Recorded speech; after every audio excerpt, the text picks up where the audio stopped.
Hello again, everyone. Today I have a couple of new palettes of watercolor that I have created from the watercolors I have in my collection. This is coming out of me sort of realizing that I'm not going to be traveling anytime soon. So the travel palette size of, something smaller and portable is not necessarily a priority for me. And the main reason for that is when my husband and I got COVID about, 2 months ago now, we both got really, really sick. And even with taking Paxlovid and everything else, we got really sick, and I don't want that to ever happen again. To the extent, we can avoid it. Yeah, and we're fully vaccinated, etc. So that was really bad, and we canceled our travel to Iceland. This is part of me trying to get used to the new paradigm of not traveling. We're hoping for a miracle at this point. I know that everyone says the pandemic is over, but I think I know more people who have COVID now or recently than like during the whole time during the pandemic. So, we're basically hoping for either some good treatments or preventions or whatever that will make this livable. And we haven't quite gotten there yet. But anyway, that is the inspiration for these larger palettes. And this, my husband saw this and he said, it's kind of like a rabbit nightmare. And this was originally an Easter chocolate box. And I actually purchased, excuse me, I actually purchased this off of Etsy, and I just thought it was cute. I mean, I love rabbits, but yeah, I kind of agree with my husband. It is a little bit of a rabbit nightmare. So I purchased this off of Etsy, and then this, I also purchased this off of Etsy, but this is just a plain metal tin that holds, I forget how many watercolors, a lot. Let's just say that. They both hold a lot. So this one is actually not the one I'm going to be swatching today. I'm going to be swatching this in a separate video because there are a lot of colors in each of these. So this is basically most of my opaque handmade watercolors. So we've got some watercolors from Ocean Paper, some from Case for Making, some from Jasper Stardust, some from Wildthorn, but basically a lot of different handmade brands that are mostly opaque. And these have been really fun to use in mixed media for me. I think the opaque watercolors to me work a little bit better in the mixed media context, which is kind of why I created this palette. And I've already been using it a bit, and it's working really well. But like I said, this is one that I'm going to be, oh, it looks like I didn't label that one because that was a replacement. I'm going to be swatching this in a different video. But for today, I'm going to be swatching this palette, which basically I decided to get together a bunch of my favorite brands and favorite colors together to create a really fun palette. And this is actually one that I have changed a lot. Like, it's evolved since I first created it already, because I was using it and I realized I was missing some colors, so I would swap out things, or it had too much duplication, so I would swap out things. But I think where it is now is where it's gonna stay for at least a little while. So here you can see the swatches of these various watercolors. And as with most things, my favorites change all the time. So this might not be the palette that stays as it is forever, but that's where it is now.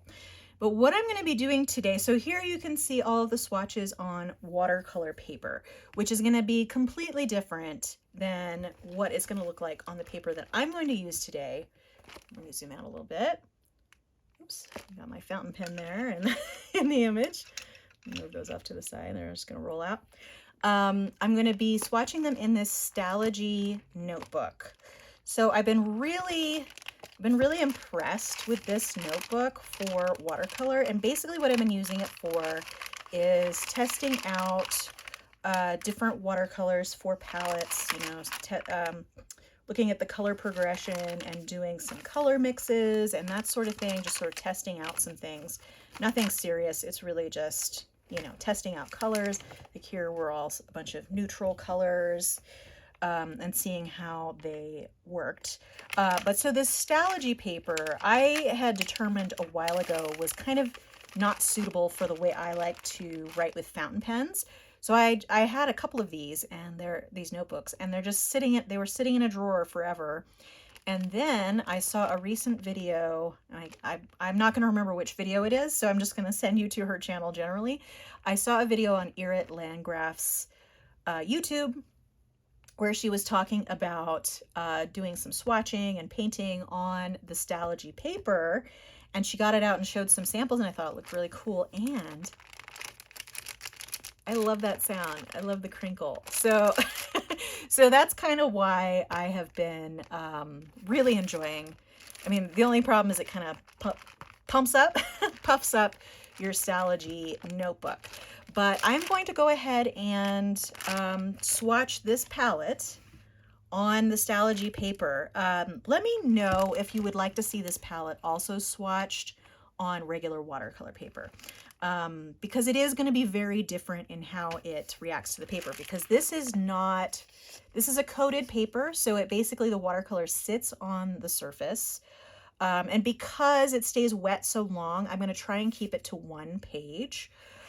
In this notebook, I think I'm going to turn it this way so that I can essentially follow the palette, and I'm going to do little circle swatches. But yeah, so this has to stay open to dry for quite a while. But you can see if you do sort of a heavy application, it does some really cool things because it's not soaking into the paper. It's kind of flowing with itself on the paper and creating some really neat effects. Granulation shows up in a really interesting way on this paper. So I just thought I would show you that, but I can't take credit for coming up with this idea because that was totally Irit Landgraf. So I will send you to her channel as well. She's a lovely watercolor artist, and does some really, really cool abstract art, and just seems like a generally cool person. So I'm happy to send people her way. So what I'm going to do is I'm going to put my palette up here, and then I'm going to position it like this. Let's see, it's not ideal. Let me see if I can. Yeah.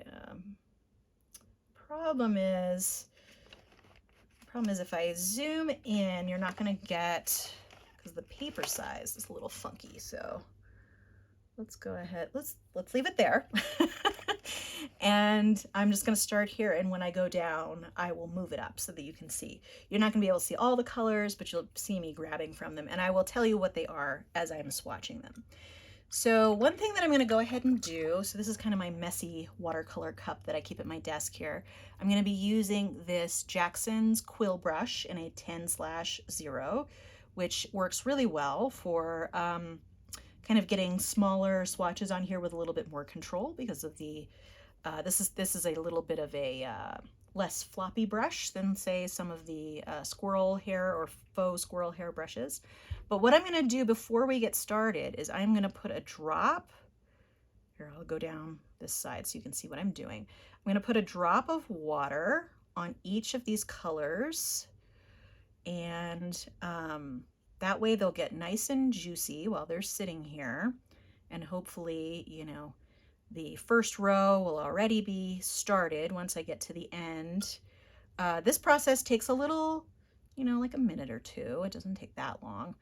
But you could also spray it, dog fur always. You could also spray it with a spray bottle. I tend to do this just because I don't want to spray water on my desk and get it on my leather mat. And this is often where I'm watercoloring, if I'm just doing, I'll go to a serious art surface if I'm doing I was gonna say serious art. I don't know if I ever do serious art. But for where I am now and where I'm filming, I don't want to spray water all over the table. So this is the method that I end up using. It's not the most exciting thing to watch, but like I said, it doesn't take forever. And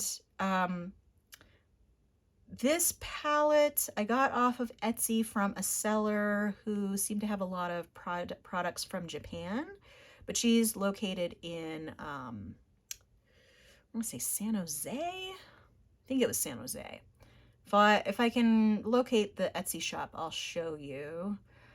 She has a few different just plain metal watercolor palettes that you can buy with or without pans. I bought it without pans because obviously I have plenty of pans to fill it. But I really kind of wanted a palette that when I got it out, I just felt super excited about all of the different colors in it. So this is what I came up with. All right, so I'm gonna put that water back off to the side. And the first color is Hungry for Paint Twilight Sky. And okay, I'm gonna lay this flat. And like I said, I am going to try and keep these small so that I can keep them all in this minimal space here. And you should be able to see them as they dry, which is kind of fun. Okay, and you'll get a little bit of glare, and because these do take so long to dry on here, you are going to get, you know, more glare than you would normally get. So what I will do is after each row, I will hold this up at an angle so that you can kind of see better. So Hungry for Paint Twilight Sky, this is American Journey Pat's Coastal Blue. This is American Journey Coastal Fog. So I wanted a lot of neutrals. These are a little bit more opaque than your average watercolor. So this is Michael Harding Titanium Buff. And I have to say that Michael Harding is probably my new favorite brand of watercolor, just because it's so lovely. It re-wets beautifully. It, you know, paints beautifully. There's no reason not to like it, other than maybe it takes a little while to dry in the pan. Okay, so this is American Journey French Gray. And then I have Roman Schmal Naples Yellow Reddish. And I have Michael Harding Yellow Ochre.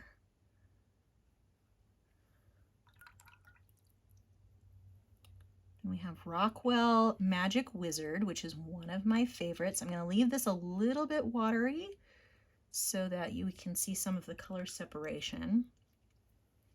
And then we have Schminke Chrome Yellow Deep. And I may need to do like another ancillary row for some of these. Michael Harding Yellow Lake, which is really beautiful, bright yellow. And then we have Daniel Smith Indian Yellow. Yeah, and I have two. Okay, well, I don't want to make them smaller than that because you won't be able to see very well.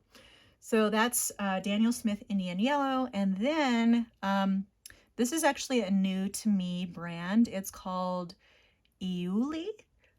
And that's the brand. It's a new brand that Jackson's is carrying of color shifting and metallic paints. I know that this person also sells their watercolors on Etsy. You can kind of see, I mean, you can even see it sparkling here because it's all just kind of dealing with itself on top of this page.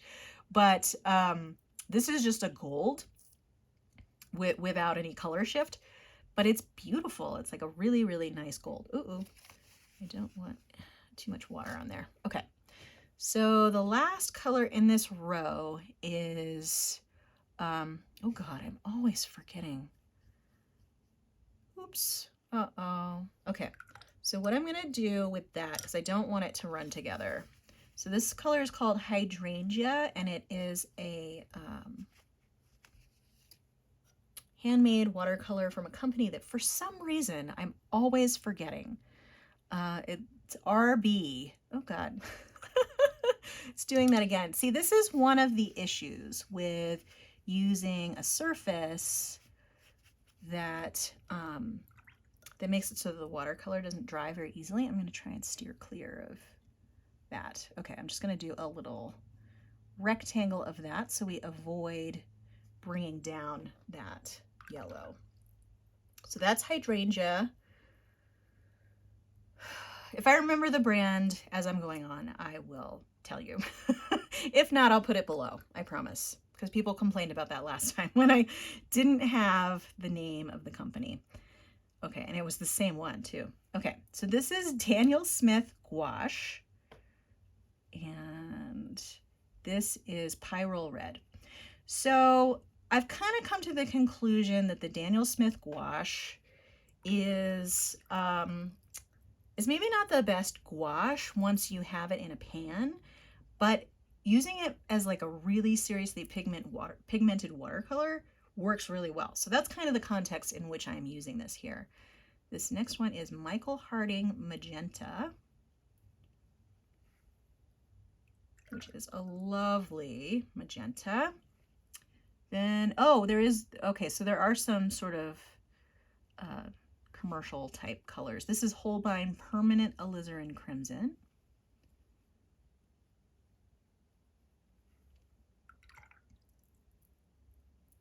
And then we have Michael Harding Opera Pink, which is a fairly new edition that I purchased recently.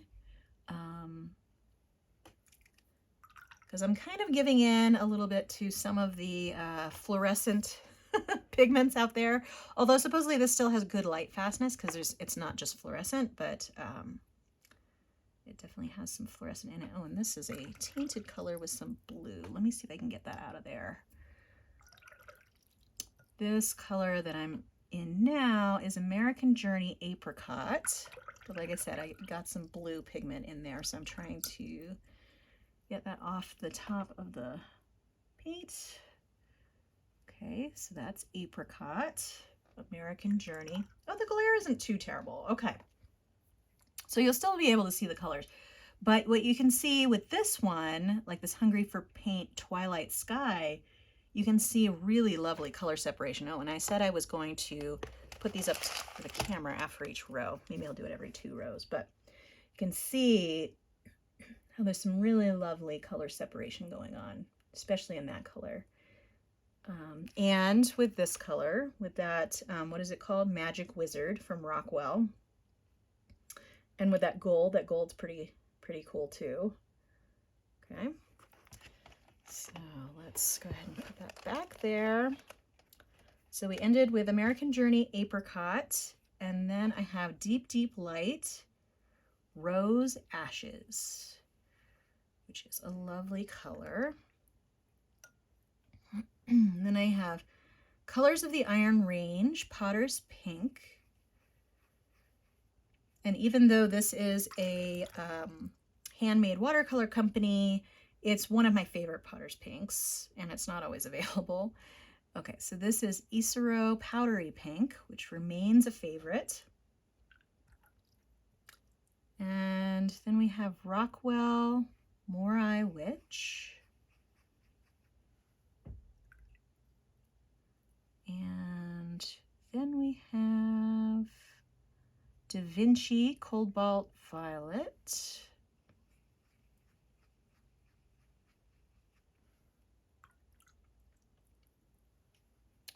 Then we have Daniel Smith Rose of Ultramarine. Okay, I'm going to kind of do an elongated swatch there. I do have one more color here, but I will put that here. Okay, and then this last color in this row is Schminke Cobalt Violet Hue, which is not the normal cobalt violet. In fact, I'm kind of glad I put it there because you can see them next to each other. So this is I'll put this up close to the camera. Oops, there goes my glasses. Oh, and I've contaminated. Okay, so this is, other than the stuff that just flew in here, so this is the Cobalt Violet hue, which is much more purple than this one, which is the Da Vinci Cobalt Violet. And that is the Cobalt Violet that I normally prefer. But this one actually has a lot of good uses. It's beautiful as well. Okay, so we're getting to the third row here. And I just feel like on this paper, these are just like little jewels of color. All right, so now I have Masha's Dark Planet, which is a handmade watercolor brand. Then I have Rockwell Cosmic Sound. And I realized that I actually have a lot of different watercolors that have the same kind of moon glow kind of a vibe. But I don't have moon glow in here. So once these have dried a little bit, I will show you again what these look like. This next one is Ruby Mountain, which I always get that other brand confused for. This is Twilight Purple, which actually has like a swirl of teal pigment on the top of the pan. You can kind of see it a little bit here. So there's purple underneath, and then there's a little swirl of teal pigment there, which gives it some nice separating qualities. And then I have Da Vinci Artemis, which is just an absolutely gorgeous color. These three are very similar, but actually they're different enough that it's okay to have them all in the same palette. This one's also a little bit similar. This is Rockwell God's Back. See, they're all slightly different tones, so I think it's okay. These are going to be flowing all over the paper now. Okay, the next one I have is by a handmade water company called Dashali, and this is called Sleep. And then I have Da Vinci Joyce's Mother Violet, which is a lovely color separating pigment, which you can't really see right now, but you will as it dries, because like you can already see here how that's drying like that. And then this other one, this Dark Planet by Masha's Watercolor, is also separating really beautiful. This paper really brings that out. The next one is Deep Deep Light Blueberry. I'm sorry, Bilberry. And because, okay, I'm going to go down to the next row here for these, for the next ones. Then we have Rockwell Lapis Brown. And although I really love these sort of interesting Rockwell colors, they do seem to super dry in the pan so that they're really, really hard. Excuse me. So sometimes it's a little hard to re-wet. And then we have Daniel Smith Lavender, which is kind of a classic. I may need to go to the other side actually to finish this. Okay, and then we have Schminke Ultramarine Violet. Which is really beautiful as well. Schminke Cobalt Deep, which is really a beautiful color. Okay, so I will lift this up to the camera now that I'm halfway through. Oh, and I'm dragging a little bit of yellow everywhere. So this is one downside to this paper, is that because it's staying wet for a long time, you have to really be careful with it, which I'm not always the best at. So yeah, so you can see a lot of the beautiful color separation. Excuse my cough. This is still a leftover COVID cough, several months out. Yeah, super cool. All right, so let's go on to the next row, which is starting with Daniel Smith's Soda Light Genuine. So let me get this into the frame here. Darn it. I'm gonna have to put this off to this side, I think, so that I don't smudge. Okay, so we have Daniel Smith Soda Light Genuine, which is a really beautiful, deep sort of indigo-y type blue. Then I have Rockwell Deep Soul, which is another deep blue. And then I have Indanthrone Blue, I believe. Let's see, which brand is this? It's Daniel Smith Indanthrone.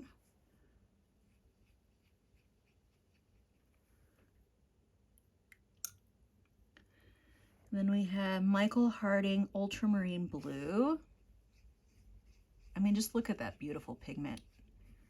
It's really beautiful watercolors. And then we have Prussian Blue, but I'm not sure of the brand. I think it might be Holbein on this Prussian Blue, but I'm not quite sure. And then we have Masha's Deep Sea, which is another, you know, I'm just gonna go up here, guys, even though they're not all next to each other. So that is Deep Sea by Masha's. And then I have Michael Harding Cerulean Blue, which is also another color that I bought separately. Probably was too much pigment there, but really beautiful blue. And then I have Old Holland Manganese Blue Extra, which is similar to this one, but a little bit brighter. And then I have Schminke Cobalt Azure. But yeah, some of these colors were just languishing somewhere else, and I really want to use them. So, and then we have Rockwell Angel Eyes, which has a little bit of a sparkle to it. And then there is Masha's Iron Blue, which is a lovely color. It's one of my favorites from her. And then we have, I think it's Daniel Smith, which, oh, sorry, I should have put this over here. Daniel Smith, it's a kind of turquoise, ultramarine turquoise. Should probably be able to read my own handwriting, huh? Okay, so that's a very vivid teal-like color. And then I have Michael Harding Cobalt Teal. Uh-oh. Okay, what I'm gonna do is I'm just gonna put another one of these here. All right, so let's go on to the next row, which starts with Dashali Danube. And I really love this color as well. It has some really nice color separation that you'll be able to see here shortly.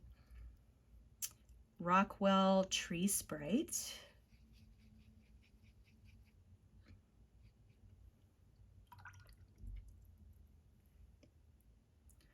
Case for Making Cypress, which is this lovely deep green. And this actually, I didn't realize it when I bought it, but I went back and looked at the pigments.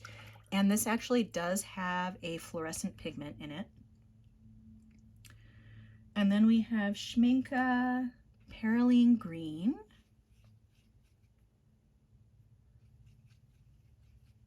I mean, just those four colors together look really beautiful. You're getting more of a glare there. There you go. And then Rembrandt Dusk Green, which is a lovely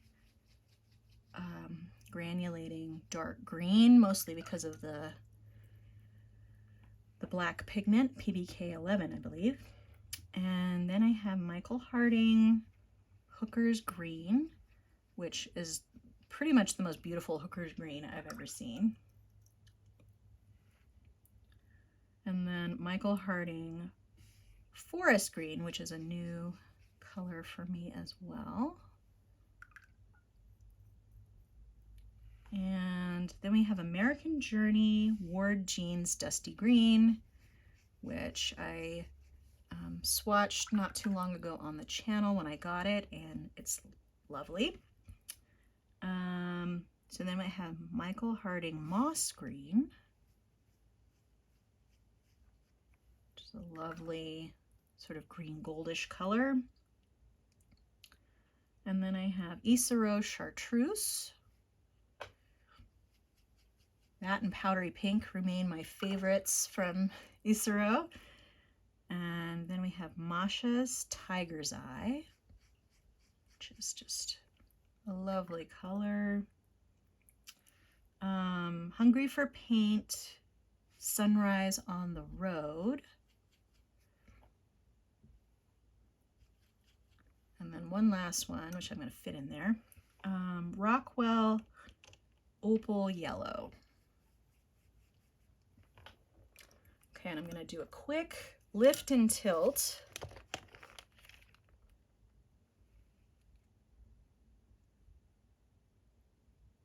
And you know what I think I might do?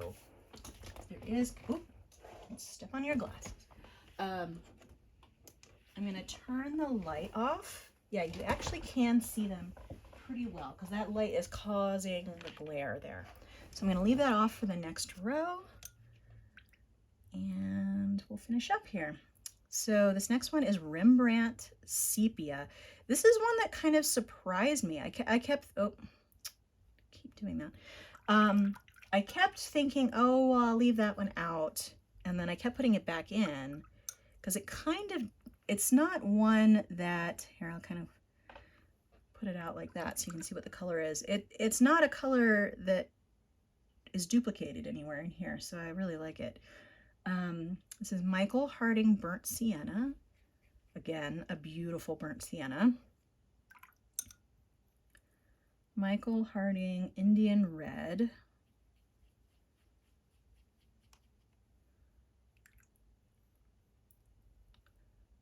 And then I have Schminke Perline Violet, which you wouldn't think I would have here on the spectrum, but it seemed to fit here the best in the palette. And then I have Rockwell Elf Wings. Should have some color separation as well.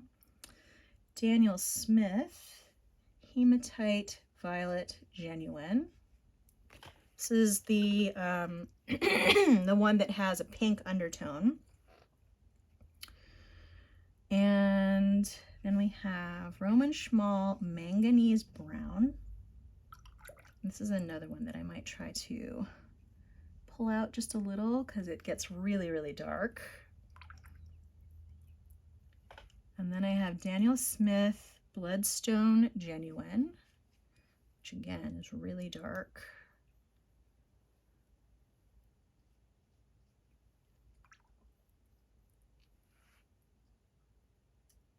Then I have Hungry for Paint Coffee Stop. Just trying not to put too much pigment in it because it can also get really, really dark. And then I have Daniel Smith Zoisite Genuine. And then I have two more, which I'm going to fit in here. Hungry for Paint, Night Drive,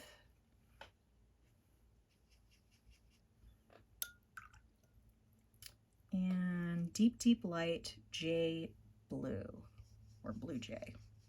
That's another one that gets really dark.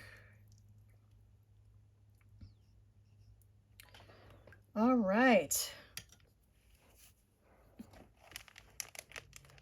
So here we go. I mean, look at, I apologize again for the coughing. Look at all these beautiful colors with the color separation. Yeah, you can see this Danube has sort of almost like gray and green in there, even though these colors have bled together, you still can see that. And we're obviously not gonna have these colors dry for you today, but when I do my video for for the next watercolor palette, I will show these, the one that I showed you earlier, I will show you these dried because it'll take probably a day for them to dry because even in my super dry environment, these are pretty darn wet. But so this is sort of my fun palette that just has all these beautiful saturated colors. This kind of thing I probably would use for stenciling with watercolor, because these colors are so saturated.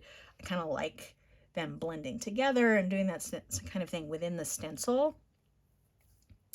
But yeah, so there we go. All right, well, that's all I had for you today. Feel free to subscribe to keep track of future videos on my channel. If you enjoyed this video, give it a like. I hope to see you next time, but in the meantime, have a great day, and I will be doing that other palette swatching in, if not the next video, one that's in the very near future. All right, take care. Bye.